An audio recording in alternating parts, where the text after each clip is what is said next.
Previously, on Captain Save a Home.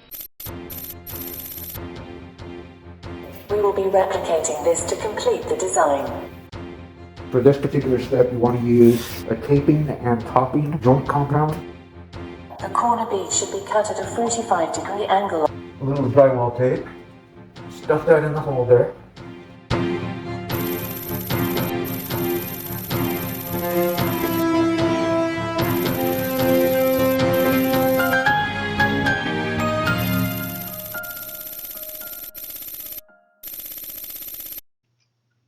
They cut it 3 times, and it is still too short. As we had mentioned before, the previous crew performed the project up to this point. The drywall is installed and the tape is in place, but there were a few steps missed. So, we're going to make the corrections before moving forward. All drywall was incorrectly secured. Each sheet must have screws at 6-inch centers along the edges and seams and at least 12-inch centers on each stud. The same applies to window openings.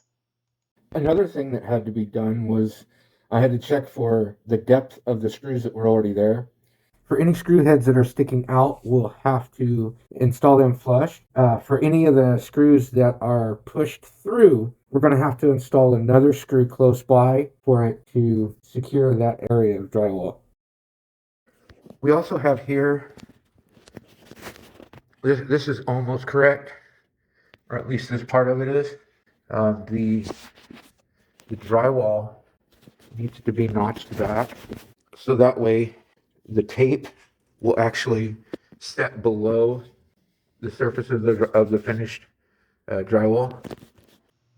Use a scraper, utility knife, or an oscillating saw with a scraper blade to remove the excess layer of the wall surface to be flush with the new wall surface.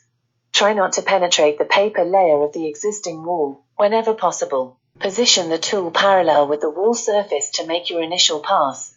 Then score the surface at a 90-degree angle to complete the cut.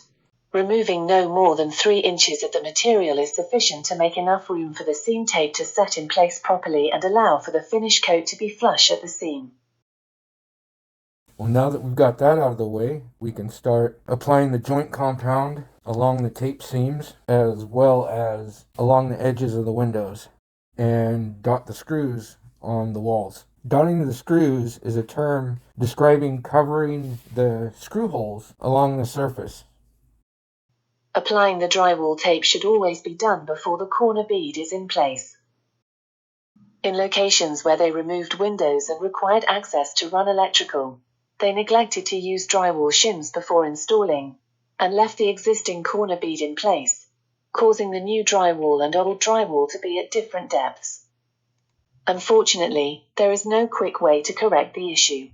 Either the drywall needs to be removed, as well as the corner bead, and then shim the drywall, or an excessive amount of joint compound mix will be required to fill in the space. Spending the time taking the problem areas apart and reinstalling isn't going to be our best option. So we'll be using fast set joint compound mix to fill the seams and float the area. This will allow us to move forward on other aspects of the project. When you say other aspects of the project, do you mean dealing with issues that were created on the ceiling?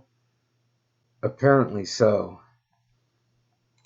The ceiling is in the same situation.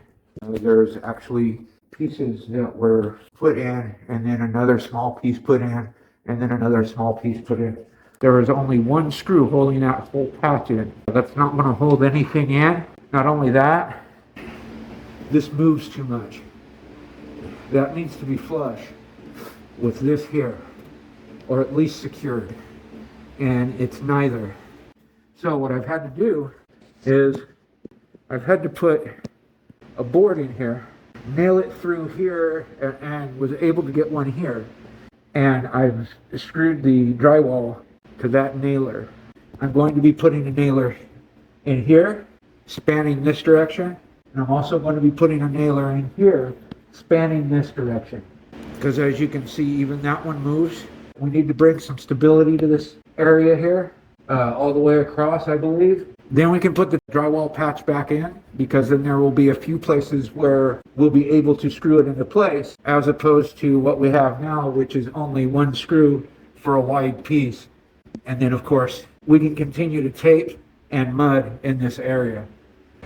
What they could have done is just cut a wider strip in that area to take care of that thin strip that they put in and the patching, instead of making it so complicated.